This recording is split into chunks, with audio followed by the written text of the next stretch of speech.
안녕하세요. 오픈소스로 보는 데이터 생태계의 발전이라는 토픽으로 발표를 맡게 된 한기용이라고 합니다. 오늘 제가 드리려고 하는 말씀은 무엇이냐면요. 제가 이제 미국에서 지난 21년 동안 데이터와 관계된 일을 하면서 했던 경험을 바탕으로 오픈소스라는 것이 데이터 도메인 혹은 데이터 생태계의 발전에 어떻게 도움을 주었고 그 과정에 구글이라는 회사가 했던 역할을 한번 이야기해 보려고 합니다. 먼저 제 소개를 간단하게 드리고요. 그 다음에 제가 이제 미국에 와서 검색 엔진 개발을 하면서 이제 다양한 오픈소스들의 발전 과정을 보게 되었고요. 또 이 오픈소스라는 것이 어떻게 상업화가 되었는지 그런 과정도 좀 설명을 드리고 그 다음에 이제 마지막으로 이제 지난 한 6, 7년 정도 머신러닝과 인공지능이 굉장히 뜨기 시작했는데 이에 대한 이야기를 하면서 맺은 말을 해보도록 하겠습니다. 먼저 제 소개를 드리면요. 저는 한국에서 학사 석사를 마치고 삼성전자에서 SI 쪽 프론트엔드 개발자로 일을 시작했고요. 윈도우 기반으로 일을 했었고 5년 동안 일을 한 다음에 2000년에 이제 미국으로 넘어왔습니다. 미국에 넘어와서 처음 11년은 그 검색 엔진 개발이라는 그 주제를 가지고 일을 했고요. 처음에는 작은 스타트업에서 그 검색 엔진 런타임 쪽 개발을 하다가 결국에는 이제 야후에 조인을 해서 야후에서 7년 동안 웹 검색의 다양한 분야를 경험을 했고요. 그리고 여기서 이제 야후라는 회사가 오픈소스 개발에 어떻게 공헌을 했는지 하둡이라는 프로젝트를 통해서 목격을 했고 또 그거를 바탕으로 다양한 그 시스템들이 하둡을 기반으로 만들어지는 것을 봤고요. 또 그리고 여기서 상업화된 회사들이 생겨나는 것도 목격을 했습니다. 자, 그리고 나서 지난 9년은 데이터 도메인으로 넘어와서 폴리보와 유뎀이라는 회사에서 데이터 팀을 처음부터 만들었고요. 그 과정에서 이제 데이터 웨어하우스, 이제 ETL, 시각화, 머신러닝, 인공지능 이런 다양한 그 데이터 분야를 그 팀을 이끌고 그것들을 재포머하면서 또 많은 경험을 했는데요. 여기서도 이제 오픈소스가 또 많이 쓰이는구나 하는 것을 깨달았습니다. 그래서 이런 제 개인적인 경험을 바탕으로 오늘 이야기를 한번 해보도록 할게요. 자, 제가 이제 그 대학교 다닐 때 그 대학원 한 군데에서 아르바이트를 했었어요. 근데 그 대학원은 어떤 일을 하는 대학원이었느냐? 그 마이크로 프로세서 대학원이었는데 사실은 거기에 계신 이제 선배님들은 마이크로 프로세서 쪽을 연구하지는 않으시고 인공신경만 쪽으로 연구를 하고 계셨어요. 그 지금은 딥러닝이라고 부르는 그때는 뉴럴 네트워크 혹은 인공신경망이라고 부르는데 그쪽으로 이제 다양한 논문들을 읽고 논문들을 쓰고 계셨고요.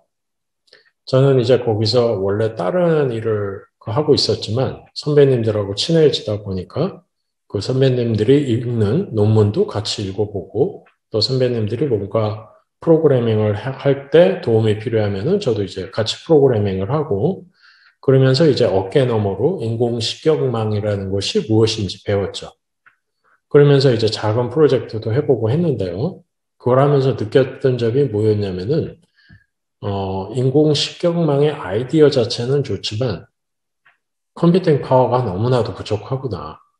그러니까 적어도 80년대 말, 90년대 초반의 어떤 컴퓨팅 파워로는 인공식격망이라는 것이 뜨지 못하겠다. 저는 적어도 그냥 잠깐 하다가 사라질 기술이라고 생각을 했어요. 그래서 원래는 대학원 전공으로 생각을 하다가 포기를 했었고요. 그랬는데 이제 그 사이에 수많은 일들이 있었죠. 오픈소스를 기반으로 한 하둡이 나오면서 컴퓨팅 파워라는 것의 부족을 해결을 했고요. 그리고 또 클라우드 컴퓨팅이 나오면서 개인도 직접 자기가 인프라를 세팅할 필요 없이 클라우드를 사용함으로써 컴퓨팅 파워를 이제 액세스할 수 있는 그런 길이 생겼고요. 또 그리고 이쪽으로 다양한 논문들이 나오면서 이때만 해도 난제라고 생각됐던 문제들이 해결되기 시작했죠. 자, 그래서 그런 이야기들을 이제 뒤에서 풀어보도록 하겠습니다. 제가 이제 미국에 간 다음에 11년 동안 검색 엔진 개발을 했는데요. 구글이 이제 99년, 한 2000년서부터 굉장히 중요한 플레이어로 떠오르기 시작하면서 사람들이 구글의 웹 검색이 왜 이렇게 다른 검색 엔진들에 비해서 품질이 좋냐. 그런 부분에 이제 의문을 갖기 시작했고요. 그러면서 이제 구글이 낸 페이지랭크라는 논문이 검색 엔진 업계에 있는 모든 사람들이 보고 따라하는 그런 어떤 레퍼런스가 돼버렸어요. 그래서 그전에는 그냥 단순히 키워드 매칭을 기준으로 검색 엔진의 그 결과 랭킹이 나왔다라고 한다면 구글의 페이지 랭크는 웹을 하나의 큰 그래프를 보고 그 그래프의 연결 구조를 분석함으로써 어느 페이지가 더 중요한 페이지인지 파악을 하고요. 그 페이지가 다른 페이지를 가리키고 그 페이지를 가리킬 때 사용하는 링크 텍스트들을 봄으로써 랭킹을 조금 더 의미 있게 만드는 그런 이제 알고리즘이 페이지 랭커였는데요. 근데 이 아이디어는 굉장히 좋지만 이거를 실제로 가져다가 구현을 하려고 보면은 이 대용량 데이터 처리가 가능한 인프라가 없이는 굉장히 힘들어요. 그래서 제가 이제 처음 조인했던 그 웹 검색 스타트업도 이런 페이지 랭커의 형태의 그 웹페이지 중요도를 계산하는 그 알고리즘을 작성하는데 엄청난 시행착오를 겪었고요. 다 완성한 다음에도 사실상 그렇게 그 플렉서블하지는 않았어요. 그러니까 페이지 랭크 계산을 한다 그러면은 그 자체가 굉장히 매뉴얼한 스텝이 들어가는 그런 프로세스였고요. 자, 그래서 결국 뭐였냐? 구글이 자기의 어떤 그 시크릿 소스를 논문이라는 형태로 공유를 했지만 그거를 제대로 따라할 수 있는 회사는 그 당시에 많지 않았다는 거예요. 자, 그래서 제가 이제 2004년 초에 야후에 조인을 해서 보니까 야후도 크게 다르지는 않더라는 거예요. 그 어떤 공통적인 그 빅데이터 분산 처리 시스템이라는 거는 없었고요. 그 각 컴포넌트별로 비슷한 거를 만들어 놓기는 했어요. 그러니까 예를 들면 크롤하는 쪽도 뭐 몇백 대, 몇천 대의 서버가 돌지만 그거를 관리해주는 어떤 별도의 소프트웨어가 있는 게 아니라 크롤러를 만드는 사람들이 구현한 게 있었고 또 이제 웹을 결국은 큰 그래프를 보고 그 그래프에서 연결 구조를 바탕으로 어느 페이지가 더 중요한지 파악을 해야 되는데 그거를 야후 검색팀에서는 웹맵이라고 불렀어요. 그럼 이 웹맵도 몇백 대, 몇천 대의 서버로 구성이 되어 있는데 이것 자체도 분산 처리하는 방법 혹은 서버가 페일 났을 때 어떻게 리커버하고 하는지 그런 부분이 또 개별적으로 구현이 되어 있던 거예요. 그래서 이런 문제가 인덱싱 쪽, 검색 쪽에 다 있었어요. 그러니까 다들 어떤 형태로건 분산 처리를 하긴 하는데 그게 어떤 공통된 시스템 위에서 분산 처리가 되는 게 아니라 각기 팀별로 그런 구현을 했다는 거죠. 그러니까 그러다 보니 이제 중복 개발 이슈도 있고 팀별로 보면은 리소스가 많지 않다 보니까 이 분산 처리 시스템 자체도 그렇게 릴라이블하지 않았고요. 그래서 이런 이슈가 있다가 구글이 또 한 번 자기 내부 비밀을 이제 공유를 한 거예요. 근데 어떻게 보면은 더 이상 그 공유 시점에는 더 이상 이제 큰 비밀이 아니었던 것들이었을 텐데요. 2004년에 구글이 이제 맵 리듀스라고 그래가지고 빅데이터 처리를 어떻게 하면은 빠르게 할 수 있는지 그리고 이제 또 빅데이터 시스템을 어떻게 이제 구현하고 관리해야 되는지 이제 빅데이터 테이블이라는 논문을 이제 2006년에 발표를 했어요.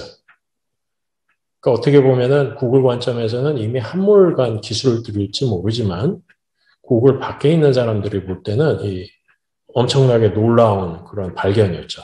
그리고 이게 이제 제가 뒤에서 설명드릴 하둡이라는 이제 오픈소스의 개발로 이어지게 됩니다. 자, 이제 하둡을 써보신 분들은 다 덕커팅이라는 사람을 알 거예요. 그래서 이 덕커팅이라는 사람은 원래 검색 엔진 쪽으로 계속 일을 했던 사람이고, 그리고 이제 개인적으로도 루센과 너치라는 그 오픈소스를 이제 개발을 해오던 사람이었어요. 루센은 뭐 솔라라든지 일라스틱 서치에서 이제 그 메인 컴포넌트로 사용되는 오픈소스죠. 자, 그래서 이 사람이 이제 루센과 너치를 사용을 해가지고 검색 엔진을 만들다 보니 이 대용량 데이터 처리를 할 때 똑같은 문제가 있는 거예요. 뭔가 이걸 어떻게 하면 더 안정성 있게 처리하고 더 빠르게 처리할까? 그러다가 이제 이 구글에서 낸 맵리듀스라는 논문을 보고 그리고 빅테이블이라는 논문을 보고 거기서 이제 아이디어를 얻어가지고 하둡이라는 오픈소스 프로젝트를 시작을 했죠. 처음에는 이게 이제 루센과 너치의 이제 서브 프로젝트로 시작을 했다가 나중에는 이제 아파치 탑 레벨 프로젝트로 승격이 되었는데요. 여기에는 이제 크게 두 가지 컴포넌트가 있어요. 하나는 HDFS라고 해서 이런 서버 클러스터를 큰 파일 시스템처럼 관리할 수 있게 해주는 그런 컴포넌트가 있고요. 그 위에서 이렇게 다수의 서버에 존재하는 데이터들을 가지고 프로세싱, 분산 처리를 해주게 하는 이제 맵리듀스라는 그 컴포넌트, 이 두 개를 가지고 이제 하둡이라는 오픈소스를 시작을 한 거예요. 그래서 처음에는 이제 아무래도 좀 혼자서 하다 보니 여러 가지로 문제가 많았을 텐데 2006년에 제가 있던 그 야후 웹 검색팀에서 이 덕커팅을 풀타임으로 뽑았어요. 풀타임으로 뽑으면서 이 사람에게 주었던 일이 뭐였냐? 하둡 개발을 풀타임으로 해라. 그 야후 웹 검색 개발하고 직접적으로 관계된 일이 아니라 오픈소스 개발을 풀타임으로 준 거예요. 단, 제 목적은 뭐냐? 이 사람이 하둡을 더 안정성 있게 만들면은 그거를 가져다가 제가 이제 앞에서 설명드렸던 이런 다양한 분산 처리 시스템들을 바꾸려고 한 거죠. 하둡을 기반으로 우리의 약간은 노후되고 개별적으로 개발된 분산 처리 시스템을 바꿔야겠다. 이제 그런 목표를 가지고 이 덕커팅을 이제 뽑은 거예요. 자, 그러면서 무슨 일이 생겼냐면요. 이 하둡이 이제 점점 더 많이 사용이 되면서 이 하둡 자체에 올라가는 혹은 하둡을 더 사용하기 쉽게 만들어주는 다양한 기술들, 컴포넌트들이 생겨나기 시작했어요. 그러면서 이 하둡이라는 이 오픈소스를 기반으로 생태계가 만들어진 거죠. 그래서 처음에는 맵리듀스면은 뭐 모든 빅데이터 프로세싱이 가능하다. 그렇게 생각을 했다가 나중에 보니까 맵리듀스 프로그래밍이 너무나도 좀 번거로운 부분이 있고 해서 결국은 이제 SQL이 빅데이터 세상에도 다시 살아났고요. 그게 이제 결국 하이브 프레스토고 또 하둡을 데이터 웨어하우스로 사용을 한다면 결국은 이제 다양한 잡들을 주기적으로 실행시키고 그것들을 관리하는 게 필요하죠. 그래서 이제 또 야후에서 만들었던 우지라는 그 지금으로 보면은 이제 에어플로우의 이제 처음 전신 같은 거라고 보실 수 있을 텐데요. 그런 게 있었고요. 그리고 이제 처음 하둡이 아무래도 가진 단점들이 있다 보니까 그거를 계산한 하둡 2.0을 만들고 그걸 이제 얀이라고 부르기도 했고요. 그러면서 이제 또 다른 각도에서 이런 분산 처리 문제를 해결을 하려고 하는 스파크와 같은 또 새로운 오픈소스가 생겨나기 시작했죠. 자, 또 어떤 파급 효과가 있었느냐? 이제 여러 IT 기업들이 자기 내부에서 사용하던 그 프로젝트들을 오픈소스 형태로 외부에 공개를 하기 시작했어요. 야후에서도 뭐 이 하둡뿐만이 아니라 우지 같은 거 이제 오픈소스였고요. 그 다음에 이제 넷플릭스라든지 에어비앤비라든지 이제 굉장히 많은 회사들이 요즘은 기본적으로 자기 회사를 대표하는 뭐 오픈소스 프로젝트들이 있는 경우가 많죠. 뭐 없는 회사들도 있어요. 예를 들면 뭐 애플 같은 회사는 없지만 이제 그 자기 내부 프로젝트를 외부에 공개하는 것이 어느 정도는 일반적이 된 거예요. 그리고 이제 또 다른 파급 효과가 무엇이 있느냐? 그 전까지는 오픈소스는 돈이 안 된다라는 그런 이야기가 있었는데, 이런 그 중요한 오픈소스 프로젝트를 상업화하는 회사들이 생겨나기 시작했고, 이런 회사들이 큰 액수의 인수가 되거나 뭐 상장을 하기까지 한 거예요.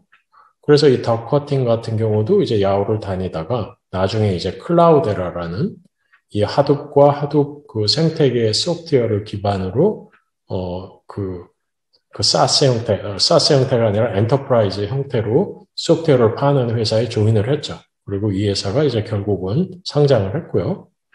또 이제 클라우데라의 대항마로 홀튼웍스라는 회사가 또 있었어요. 이 두 회사 모두 야후 출신들이 굉장히 많이 조인을 했었죠. 창업자로 가기도 했고요. 그러면은 이런 하둡이 가진 파급 효과가 무엇인지 조금 더 이야기를 해볼게요. 앞서 제가 시작할 때 제가 80년대 후반, 90년대 초에 인공식격망 쪽으로 전공을 할까 하다가 포기했다고 했잖아요. 그러면서 그 컴퓨팅 파워의 부족을 그 큰 이유로 들었는데, 이 하둡이라는 게 생겨나고, 그리고 그 사이에 이 컴퓨터라는 것이 점점 더 그 무어의 법칙이죠. 무어의 법칙으로 인해서 가격은 내려가지만 이 성능은 점점 더 그 개선이 되는 그런 발전이 있었고요.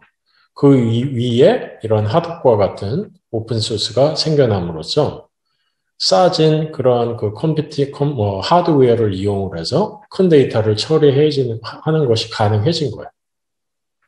하지만 아무리 뭐 하드웨어가 싸졌어도 개인이 뭐 몇백 대의 서버를 사가지고 그거를 다 소프트웨어 인스톨해서 관리한다는 것은 거의 불가능한데, 또 그 사이에 AWS를 기반으로 클라우드가 크게 성장을 했고, 그로 인해서 전처럼 우리가 인프라를 직접 다 셋업을 하지 않아도 그 잠깐 하드웨어를 빌려서 그 위에 뭐 하둡을 설치를 한다든지, 아니면은 요즘 하둡 자체가 아예 사스로 제공이 되니까 그런 사스 서비스를 사용을 해가지고 내가 필요한 컴퓨팅을 할 수 있는 이제 그런 세상이 된 거죠. 자, 그래서 많은 그 변화가 있었지만요. 이런 하둡과 같은 오픈소스, 그리고 이런 하둡과 같은 오픈소스의 그 생성을 만들게 해준 그런 어떤 구글의 내부 지식 공유, 이런 것들이 다 합쳐져 가지고 요즘 우리가 알고 있는 이런 데이터 생태계의 기반이 되었고요. 앞서 살펴봤던 것처럼 하둡이 나오고 하둡을 중심으로 생태계가 만들어지면서 빅데이터 처리가 가능해졌죠. 그리고 이제 AWS와 같은 클라우드가 발전하면서 대용량 컴퓨팅 환경을 사용한다는 것이 어느 때보다 쉬워지기 시작했어요. 그러면서 이게 딥러닝이 갖고 있던 이제 큰 문제, 컴퓨팅 리소스라는 거를 풀어버렸죠. 그리고 이제 그 인공신경망을 연구했던 선구자들이 있는데 그분들이 손을 놓지 않고 계속 연구를 거듭해서 알고리즘적으로도 많은 발전이 있었고 큰 문제들도 해결이 되었어요. 그러면서 또 어떤 사건이 있었느냐? 구글이 텐서플로우라는 그 머신러닝, 딥러닝 라이브러리를 오픈소스로 배포를 한 거예요. 그 전까지는 쓸만한 라이브러리가 없던 거는 아니지만 큰 문제를 푸는데 사용할 만한 그런 무료 라이브러리는 없었거든요. 그래서 이런 삼박자가 맞아가지고 이전부터 존재했던 이 딥러닝이라는 기술이 되살아나는 계기가 되었고요. 또 알파고라는 거를 통해 가지고 사람들이 머신러닝, 인공지능 세상이 생각보다 멀지 않았구나. 그런 걸 깨닫게 되었고요. 그러면서 이제 다수의 IT 기업들, IT 기업이 아닌 회사들도 어떻게 하면 데이터를 우리 하는 일에 사용을 할 수 있을까? 이제 그런 부분들을 고민을 하게 된 거예요. 자, 그래서 그동안 제 개인적인 경험을 바탕으로 구글과 오픈소스가 데이터라는 도메인에 어떤 공헌을 끼쳤는지 살펴보았습니다. 마지막으로 드리고 싶은 말씀은 오픈소스는 선택이 아니라 필수라는 거예요. 덕커팅이 이런 말을 했어요. 오픈소스는 비즈니스를 하는데 필수 사항이다. 도움이 되는 세션이었기를 바라고요. 이것으로 마치도록 하겠습니다. 감사합니다.